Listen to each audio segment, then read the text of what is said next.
So yeah, my name is Lalia Guy. I'm currently a visiting adjunct professor and artist in residence at the Digital Media Department at Rhode Island School of Design. And I'm also a PhD candidate at the University of Gothenburg in Sweden and part of an art collective in Sweden called Dodge. And the talk I'm going to give now is about a bit about my work, so old projects, current projects, work in progress. And I try to focus on things that have to do with mobility since this is the theme of the conference. And I'm going to talk in particular about work that deal with embodiment, urban space, and migration in relation to mobility. So just a little bit about myself first. So basically, so I do research in human-computer interaction. This is what my PhD thesis is about. And in that research, I try to look at the relationship between people and new technologies in the context of contemporary culture in general. So I look at digital photography, mobile music, urban space, different aspects of everyday life, and how technology can enable new types of creative behaviors or experiments or activities. Besides that, I also teach. So right now at USD, I also do workshops a bit every here and there. Like I was doing the Arduino workshop yesterday at the conference. I teach interaction design, physical computing, creative media, sound, and yeah, a bit of technology and everything. So I'm part of this collective in Sweden, and we also do, we teach simple electronics to people who have no technological background whatsoever. So in cafes and festivals and libraries and different types of places. So how to hack things or make things themselves. Yeah, DIY project like Eric was talking about. I also do a bit of consulting, project supervision. My collective and I do some experiments with different types of new sound systems. So yeah, throwing parties in warehouses, the classic, but also looking at how you can make distributed type of sound systems when everyone brings their own radio and you broadcast the music on radio frequency. And so everyone is part of the sound system. Yeah, dance and technology, performances, tap dancing. I'm also one of the co-organizers of the mobile music workshop, together with Frankie Berendt, who you heard this morning, and Ato Tanaka from the University of Newcastle. And yeah, organize also different types of festivals and things. And do large-scale installations. This was, for example, at the Festival of Light last year in Lyon, in France. It's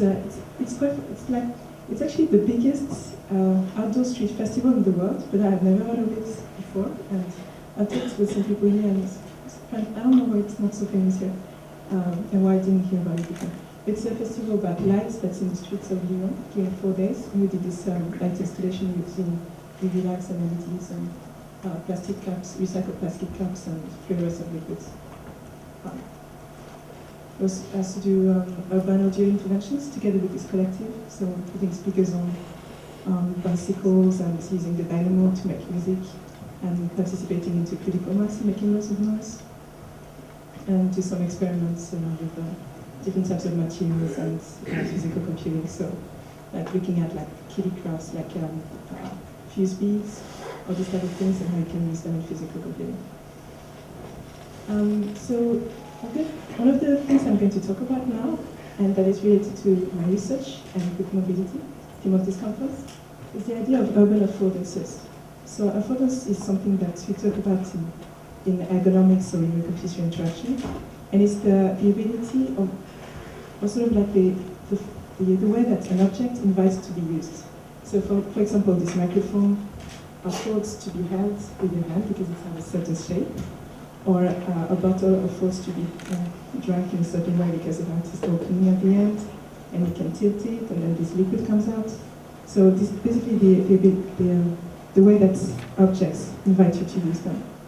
And based on that, I have this idea of the urban environment inviting you to play with it, and to have an immediate real-time type of interaction and relationship with it. So there's different ways of looking at the urban environment. You can look at it from a BuzzFeed perspective, as a map, something we do with Google Maps or GPS. But you can also see the urban environment from a first-person perspective, and then your relationship with urban space changes when you see that from that perspective.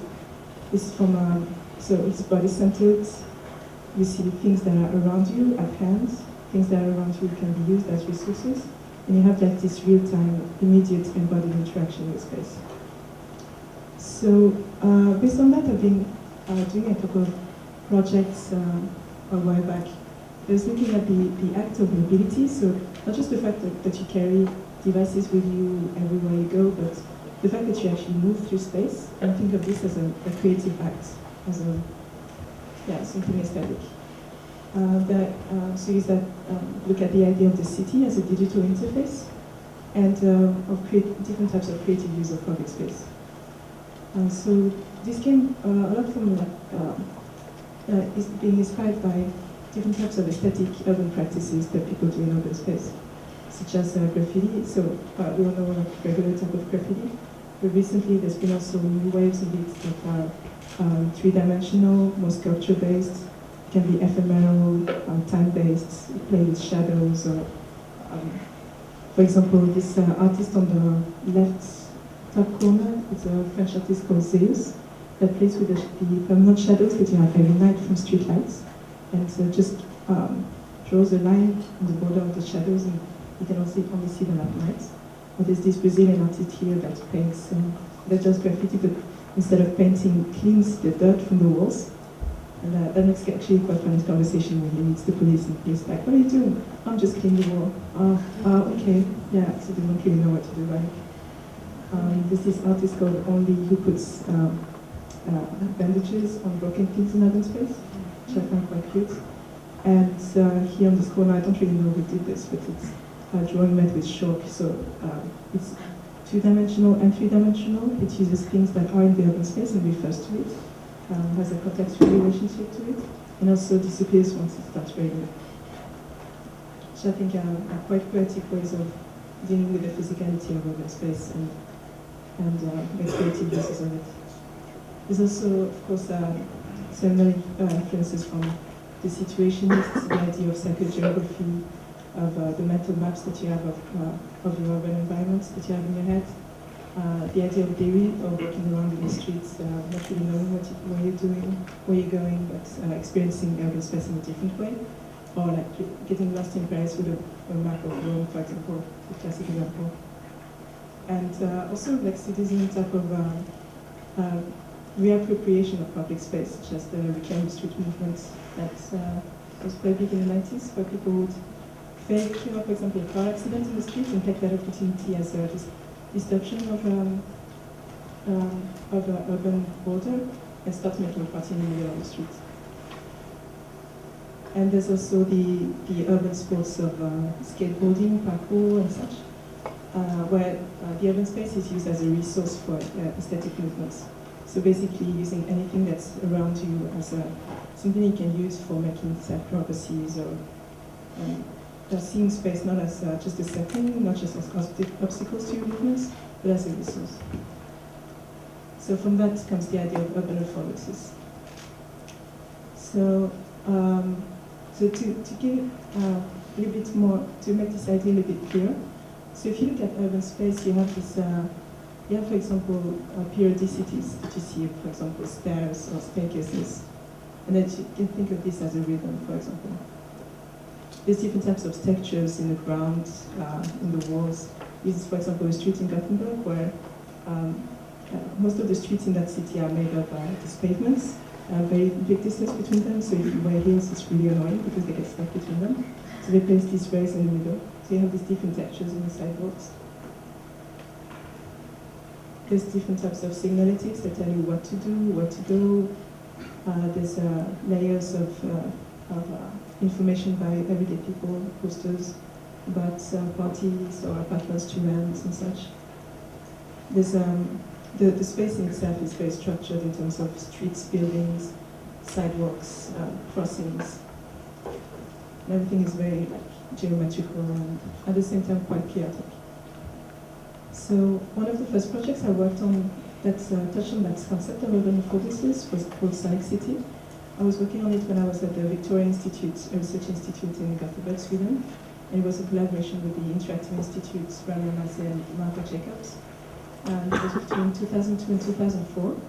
And that was a wearable that was done in the pre-Arduino, pre-JDJ age, where everything was quite complicated to do. So it was a bunch of sensors that you would wear on your body when you were walking on the streets in a city somewhere. They would sense your interaction with urban space. So the first person type of interaction you would get, the immediate ones, like getting close to a pillar or mailbox, walking under a shadow, turning corners, passing by a car, and use this information in real time to process urban sounds into music, so filtering them out and chopping them, sampling them. The idea was basically that you could play the urban environment as a musical interface, as an instrument, and that your path to the street will become a musical score. So, yeah, so I did this prototype with a BX24 and a little Sony Wayo laptop that broke, and then was a Toshiba laptop running PD for data. And did this user study with different people in the streets in Gothenburg. They were using it in their own everyday environment. I find it quite important when you test this type of project that you do it with actual people instead of doing them in the lab, and to do it in the real settings in which they would use it. I can actually show you a small video of someone using this. It's in Swedish, but there's subtitles. Let's see if it works.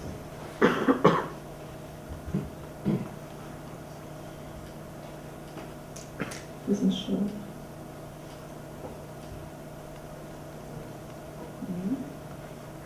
Strange. Okay, I'll show it to you later this time.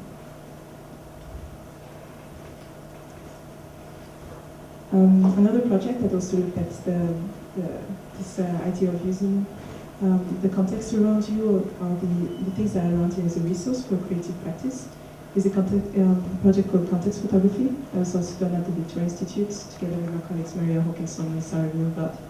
And this was a series of different prototypes of digital cameras. We were looking at the possibilities that you have with digital technology to augment cameras and make something new with it, not just like be able to see the picture when you just saw it, but do something more and use resources around you. So we put a bunch of sensors on a camera, and for instance, sound sensor and movement sensor, and we give it to people to take pictures with.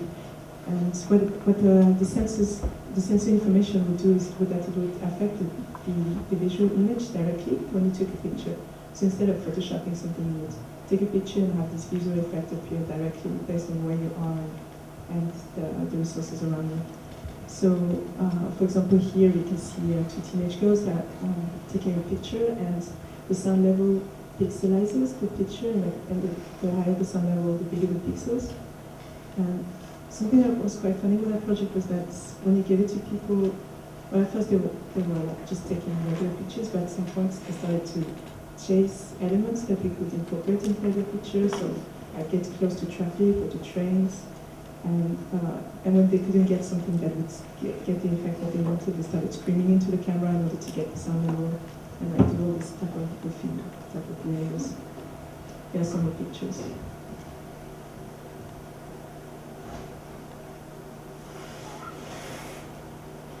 Here's another project that deals with urban space and embodiment.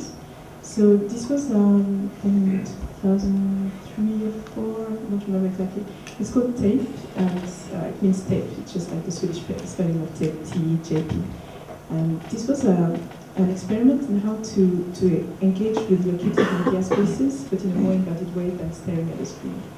So we did like a series of prototypes and tried like different ways of interacting with these devices. So for instance, in this one, this is an object called an audio tag, and it's a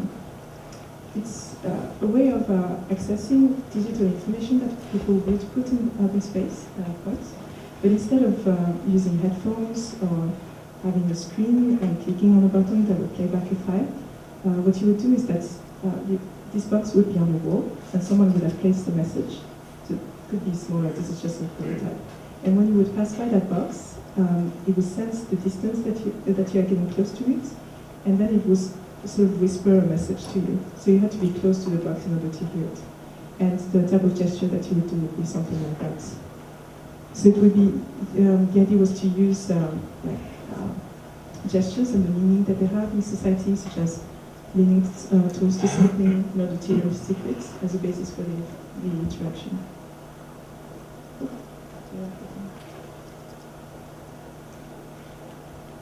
And here's another locative media project that was actually a very short one that was just done during 1 week at the University of Nottingham at the Mixed Reality Lab during a workshop. And it was called Track. And I don't have very good pictures of that, but that project was about people leaving traces of their embodied experience once they're walking a path on the street, and other people being able to follow that trace and relive that experience. So you would leave, for example, trails of your heartbeats on the streets, and then the next person who would take that path and have that system could sense your heartbeats in a haptic way, or physical way. So this was a bit about some of the research project I worked on that dealt with the idea of urban affordances. Besides doing research on that, so I was part of the collective, and we do organizing workshops and DIY type of activities, urban interventions that deal with this idea also of mobility and accessing things that are around you and making something with it. So, for example, we had this series of creative electronic workshops called Moodstone. Moodstone means resistance in English, and it means both resistance in an electronic circuit and resistance like in fight the power or something.